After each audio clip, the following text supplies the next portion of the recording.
बात बजट की होती है तो आम आदमी के मन में सबसे पहला ख्याल आता है कि इस बार सस्ता क्या हुआ है, क्योंकि केंद्रीय बजट पर ही आम आदमी का बजट टिका होता है। मिडिल क्लास के लिए छोटी राहत भी उसकी लाइफस्टाइल पर बड़ा असर डाल सकती है। ऐसे में हर बार बड़ी उम्मीद के साथ उसे बजट का इंतजार रहता है। ऐसे में जानते हैं कि इस बार बजट में आम आदमी को राहत मिली या उम्मीदों पर फिर गया पानी।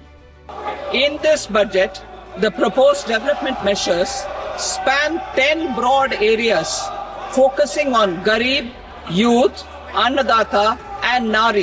केंद्रीय मंत्री निर्मला सीतारमण ने लोकसभा में बजट 2025 पेश कर दिया है। बजट भाषण की शुरुआत होते ही वित्त मंत्री निर्मला सीतारमण ने कहा, इस बार बजट में युवा, गरीब, अन्नदाता और नारी के विकास पर फोकस किया। साथ ही बजट में मिडिल क्लास का भी खास ध्यान रखा गया, चाहे बात टैक्स में छूट की हो या फिर प्रोडक्ट के दाम घटाने की। इसमें दवाइयों से लेकर इलेक्ट्रिक वाहन तक शामिल हैं। बजट में क्या हुआ सस्ता?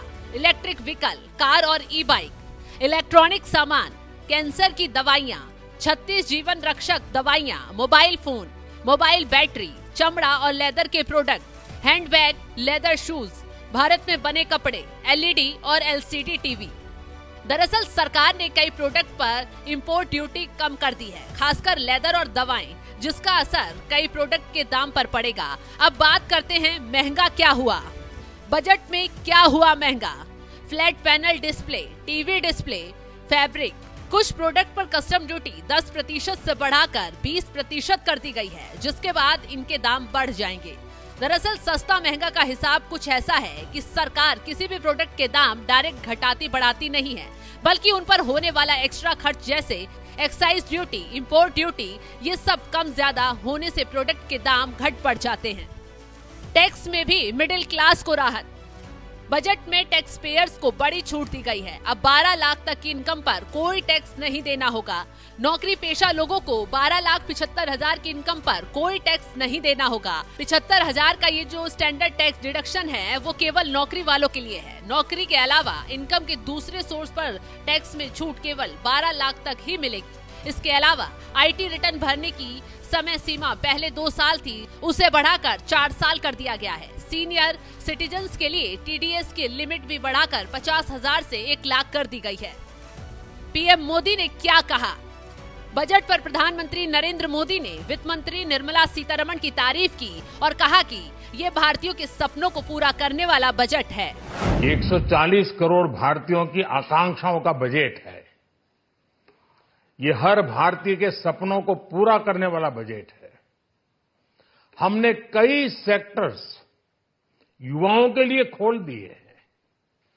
सामान्य नागरिक विकसित भारत के मिशन को ड्राइव करने वाला है। ये बजट एक फोर्स मल्टीप्लायर है। ये बजट सेविंग्स को बढ़ाएगा, इन्वेस्टमेंट को बढ़ाएगा, कंजम्पशन को बढ़ाएगा और ग्रोथ को भी तेजी से बढ़ाएगा। वहीं बजट पर सियासत भी जमकर हो रही है। बीजेपी और एनडीए के अन्य दल तारीफ तो करते थक नहीं रहे। वहीं विपक्ष ने पूछा, टैक्स पर छूट तो ठीक है, नौकरी कहां से लाएंगे?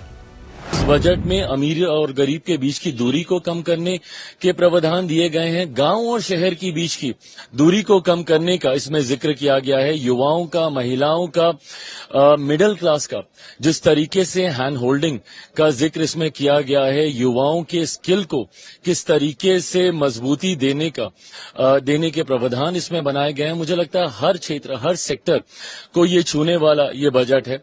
खास तौर पर मेरे लिए, जिस मंत्रालय से मैं आता हूं, मेरे लिए ये एक ज्यादा खुशी की बात है कि निफ्टेम का एक लंबे समय से हम लोगों की मांग रही थी। अभी सिर्फ निफ्टेम के 2 ही इंस्टीट्यूट थे। हम लोग लंबे समय से चाहते थे कि निफ्टेम जिस तरीके से युवाओं को प्रोत्साहित करने का, उनको बढ़ावा देने का कार्य कर रहा है, मांग थी हम लोग की लंबे समय से। बिहार में अब एक और निफ्टेम खुलने जा रहा है, ये हम लोग के लिए खुशी की बात है। और I think frankly the applause you heard from the BJP benches was for the middle class tax cut. We look at the details and that may be a good thing. So if you have a salary, you may be paying less tax. But the important question is what happens happens if you don't have a salary? Where is the income going to come from for you to benefit from income tax relief? You actually need jobs. Unemployment was not mentioned by the finance minister in her speech. And the generation of jobs becomes vital because in our country, not only do we have record unemployment, but youth unemployment is particularly grim at the moment. We have the world record in youth unemployment and in college educated unemployed. So what is the method to generate jobs for these people? बहरहाल budget पर सियासी घमासान कोई नई बात नहीं है। सरकार के बजट पर विपक्ष के अपने काउंटर, अपनी दलीलें होती रहती हैं। लेकिन आपका इस बजट पर क्या है कहना? कमेंट कर अपनी राय जरूर बताएं।